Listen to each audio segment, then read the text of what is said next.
Hello friends. सो आज हम बात कर रहे हैं एमएसबीटी के थर्ड सेम के स्कीम के बारे में।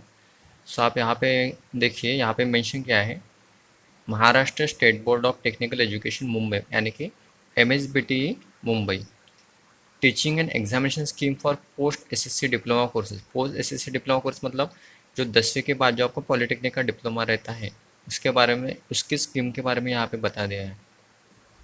सो प्रोग्राम नेम मतलब होता है आपके ब्रांच। जैसे कि यहाँ पे मेंशन किया गया है डिप्लोमा इन मैकेनिकल इंजीनियरिंग, ठीक है। प्रोग्राम कोड रहता है आपका एमई। सो ये जो ड्यूरेशन ऑफ प्रोग्राम है, ये डिप्लोमा कोर्स रहता है टोटल 6 सेमेस्टर का, यानी कि 3 ईयर्स का, ठीक है। तो ये जो स्कीम है ये है सेमेस्टर थर्ड, यानी थर्ड स्कीम की ये स्कीम है, यानी कि जो सेकंड ईयर को आपको जो थर्ड स्कीम रहेगी उसकी उसकी ये स्कीम है with effect from academic year 2017 and 18। मतलब ये जो स्कीम है ये आपको शुरू हुई है 2017 से 18 के ईयर में। ड्यूरेशन रहेगा इसका 16 वीक का। मतलब आपका जो थर्ड सेम है वो पूरा चलेगा आपका 16 वीक, यानी कि 4 मंथ के लिए। यहाँ पे देखिए स्कीम मेंशन की गई, यहाँ पे स्कीम, ये स्कीम कौन सी है, आई स्कीम है, ठीक है। सो हम सबसे पहले बात करेंगे टीचिंग स्कीम के बारे में। तो यहाँ पे देखिए कोर्स टाइटल में सबसे पहला जो आपका जो सब्जेक्ट रहेगा वो रहेगा आपका स्ट्रेंथ ऑफ मटेरियल्स, ठीक है। इसका जो कोर्स एब्रिविएशन रहता है ये रहता है SOM, यानी कि सॉम। इसका कोर्स कोड आएगा आपका 22306 का। अगर हम अभी टीचिंग स्कीम के बारे में बात करें तो यहाँ पे कैटेगरीज किया गया है। L यानी कि लेक्चर्स, T यानी कि ट्यूटोरियल्स एंड P यानी कि प्रैक्टिकल्स, ठीक है। सो ये रहेगा वीक, मतलब एक वीक में कितना लेक्चर रहेगा, कितना ट्यूटर रहेगा, कितना प्रैक्टिकल रहेगा, उसके बारे में बताया गया। देखो अभी यहाँ पे देखो ये लगा थी यहाँ पे, तो मतलब आपका जो पहला जो वीक रहेगा उसमें 3 आपके लेक्चर रहेंगे सॉम के, 3 यानी कि 3 लेक्चर्स पर वीक, ठीक है। उसके बाद में आपका ट्यूटर रहेगा 2, यानी कि एक वीक में 2 आपका ट्यूटर रहेगा। और प्रैक्टिकल रहेगा आपका 2 आवर्स का, ठीक है। ये होता है आवर्स, मतलब लेक्चर रहेगा आपका 3 आवर्स का एक वीक में, ट्यूटर रहेगा 2 आवर्स का और प्रैक्टिकल रहेगा 2 आवर्स का। मतलब अगर इसके क्रेडिट के बारे में बात करेंगे, क्रेडिट मतलब lecture plus tutorial plus practical, तो आपका ये आएगा 7 आवर्स पर वीक, ठीक है। ये रहेगा आपका 7 आवर्स पर वीक, ठीक है। तो ये हो गया आपकी टीचिंग स्कीम। अभी अगर हम इसके एग्जामिनेशन स्कीम के बारे में बात करेंगे तो एग्जामिनेशन स्कीम आपकी कैटेगराइज की है दो चीज़ में, एक रहेगा आपका थ्योरी, एक रहेगा आपका प्रैक्टिकल, ठीक है। तो थ्योरी भी अभी दो इसमें डिवाइड किया, एक रहेगा ESC होता है एंड सेमेस्टर एग्जाम, मतलब आपकी MSBTI की फाइनल एग्जाम। और एक रहेगा आपका PA, तो PA होता है प्रोग्रेसिव असेसमेंट, ठीक है। तो अभी देखो जो आपके ESC है इसका जो पेपर रहेगा फाइनल पेपर ये रहता है 17 मार्क्स का, ठीक है। इसका टाइम ड्यूरेशन रहेगा 3 आवर्स। मिनिमम पासिंग कितना रहता है उसमें 28 का रहता है, ठीक है। और एक जो आपका PA है, PA रहता है आपका मैक्सिमम 13 मार्क्स और मिनिमम 0। तो PA कहाँ से आता है, PA मतलब क्या होता है, आपके थर्ड स्केम में 2 सेक्शनल होगी, एक फर्स्ट सेक्शनल और एक सेकंड सेक्शनल। तो इस सेक्शनल रहते हैं 20 मार्क्स के, ठीक है। मतलब 20 कितने हो गए 14 मार्क्स। तो 40 का एवरेज 20 मार्क्स का, ठीक है। और जो बचे 10 मार्क्स है वो रहेगा आपका माइक्रो प्रोजेक्ट के बारे में, मतलब 20 + 10 = 30।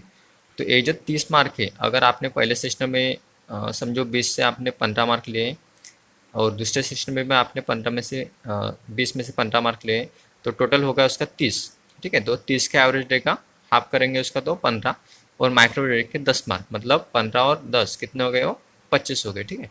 तो आपको जो PA रहेगा उसमें से आपको 30 में से मिलेंगे फिर 25 मार्क। तो मिनिमम इसने रखा है 0, मतलब आप 0 से वो मार्किंग स्टार्ट हो जाती है, ठीक है। तो ये रहेगा आपका थ्योरी मतलब ESC, और ये रहेगा आपका प्रोग्रेसिव असेसमेंट। तो इसका जो टोटल रहेगा मतलब 70 और 30 का टोटल ये रहेगा 100, और दोनों की पासिंग मिलाकर आपके 14 मार्क्स होने को है।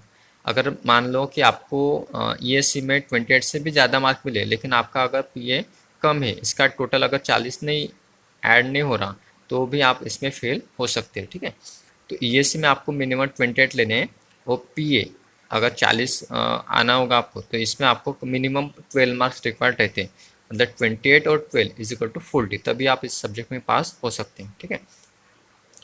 अभी हम इसके बारे में बात करें प्रैक्टिकल के बारे में। प्रैक्टिकल में भी रहता है ESC और PA। ESC मतलब होता है एंड सेमेस्टर एग्जाम, लेकिन एक्सटर्नल की एग्जाम रहती है। और PA यानी कि आपका प्रोग्रेसिव असेसमेंट। तो देखो यहाँ पे आपको जो ESC रहेगा ये रहेगा 25 मार्क का, और मिनिमम मार्क्स की पासिंग रहती है 10 मार्क की। और आपका पीए भी रहेगा 25 मार्क का, मिनिमम पासिंग रहेगी 10 मार्क की। सो टोटल रहेगा इसका 50 मार्क का, मिनिमम रहेगी आपकी पासिंग 20 मार्क की। तो अभी देखो यहाँ पे हैश बताया गया है। हैश मतलब क्या आता है? हैश मतलब सिर्फ इसका आपका क्या होगा, इंटरनल होगा, इसकी कोई भी एक्सटर्नल एग्जाम नहीं होगी, ठीक है। और जो पीए है, ये पीए रहता है आपका जो आप मैनुअल जो सबमिट करते हैं, एक प्रैक्टिकल रहता है 25 मार्क का, ठीक है। इस प्रैक्टिकल रहेगा आपका 25 मार्क का। सो नंबर ऑफ प्रैक्टिकल जो रहते हैं उसको 25 मार्क ऐड करके उसका एवरेज निकाला जाता है 25 मार्क का। उसमें से आपको मिनिमम चाहिए 10 मार्क, ठीक है। फिर ये 25 और ये 25 मिला के होता है 50 में से आपको मिनिमम पासिंग चाहिए 20 मार्क का, ठीक है। तो एक सब्जेक्ट के बारे में अगर हम बात करें तो उसका थ्योरी 100 मार्क्स, प्रैक्टिकल 50 मार्क, उसका एवरेज टोटल जाता है 150। कितना जाता है टोटल इसका? 150, ठीक है। सेकंड जो आपका सब्जेक्ट रहेगा वो रहेगा B, basic electrical and electronics engineering. इसका एब्रेविएशन जाएगा BEE। इसका कोर्स कोड रहता है 22310, ठीक है। इसका आपका ट्यूटोरियल नहीं होगा, सिर्फ आपका लेक्चर और प्रैक्टिकल होगा, ठीक है। यहाँ पे देखो सेम बताया गया है। इसका भी क्या रहेगा, इंटरनल ही रहेगा, ठीक है।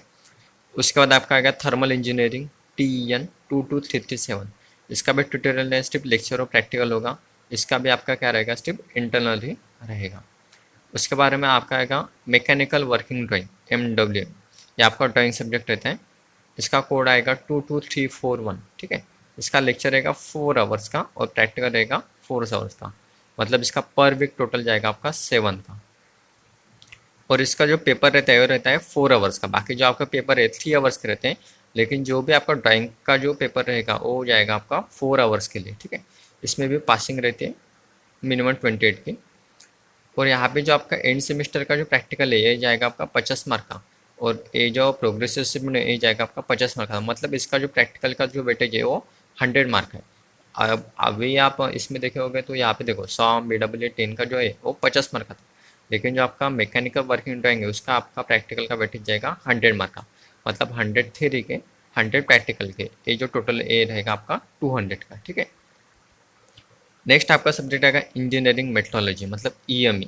इसका जो कोड है 22342, ठीक है। लेक्चर रहेगा 3 आवर्स और प्रैक्टिकल का 2 होगा, ठीक है। अभी देखो यहाँ पे इसने क्या हैश मार्क किया है। हैश मतलब क्या होगा, इस सब्जेक्ट का आपका एक्सटर्नल होगा, मतलब दूसरे कॉलेज से एक एक्सटर्नल फैकल्टी इस प्रैक्टिकल एग्जाम के लिए आपको अलॉट की जाएगी, ठीक है। बाकी प्रोग्रेसिव असेसमेंट तो सेम रहेगा, मतलब आपको सभी सब्जेक्ट के जो मैनुअल है वो तो आपको सबमिट करने ही है। लेकिन यहाँ पे देखो, यहाँ पे जो हैश मार्क किया गया है तो इसकी आपकी एक्सटर्नल एग्जाम होगी, इसके लिए आपको दूसरे कॉलेज से फैकल्टी क्या कहेगी, अलॉट की जाएगी। और जहाँ पे हैश मार्क किया गया है ये आपकी कॉलेज लेवल में ही इंटरनल एग्जाम ली जाएगी, ठीक है। उसके बाद आपका मेम 22343। देखो यहाँ पे अभी ESC के बारे में देखो, यहाँ पे स्टार हैश दिया गया है, ठीक है। मतलब इसकी जो एग्ज़ाम रहेगी वो किस रहेगी, आपकी ऑनलाइन एग्ज़ाम होगी। मतलब ये आपका रिटर्न पेपर नहीं होगा, ये सब्जेक्ट क्या है, MCQ सब्जेक्ट है। तो इसकी जो एग्ज़ाम होगी वो आपकी कैसी होगी, ऑनलाइन एग्ज़ाम होगी। इसमें भी क्या रहेगा, फिर 28 की पासिंग रहेगी। इसका भी क्या है, 25 मार्क्स का क्या है, एक्सटर्नल प्रैक्टिकल है और 25 का क्या आपका सबमिशन, ठीक है। और इसमें जो आपकी जो सेकंड सेशनल रहेगी, पहली सेशनल तो आपकी पेपर पेन एंड पेपर हो जाएगी, लेकिन जो सेकंड सेशनल है वो भी क्या होती है आपकी ऑनलाइन होती है, और जो फाइनल पेपर है वो भी क्या होता है आपका ऑनलाइन होता है, ठीक है। तो अगर अभी हम इसका अगर टोटल के बारे में बात करें तो इसका जो टोटल रहता है वो टोटल जाता है आपका 950 मार्क्स का, ठीक है। कितना जाएगा वो, 950 का। और कुछ इंस्ट्रक्शन जो यहाँ पे बताया, जैसे एब्रिविएशन बताया था मैंने आपका, ESC मतलब एंड सेमेस्टर एग्जाम, P यानी कि प्रोग्रेसिव असेसमेंट, L यानी कि लेक्चर्स, T यानी कि ट्यूटर, P यानी कि प्रैक्टिकल, ठीक है। हैश यानी कि क्या करता है, इंटरनल असेसमेंट। उसके बाद ये जो है इसको बोलते हैं एक्सटर्नल असेसमेंट, ये online examination and computer based assessment, मतलब इसके क्या होते हैं, ऑनलाइन एग्जाम होती है, ठीक है। उसके बाद यहाँ पे बताया गया कि under the theory of P out of 30 marks, ये जो मैंने आपको यहाँ पे बताया था पी जो 30 मार्क्स है उसके 10 मार्क्स रहेंगे आपके माइक्रो प्रोजेक्ट के बारे में, ठीक है। Assessment facility integration C on डिमेंट 20 मार्क्स एवरेज और 2 टेस्ट, मतलब आपके जो 2 सेशनल होगी उसका क्या रहेगा, वो एवरेज रहेगा, ठीक है।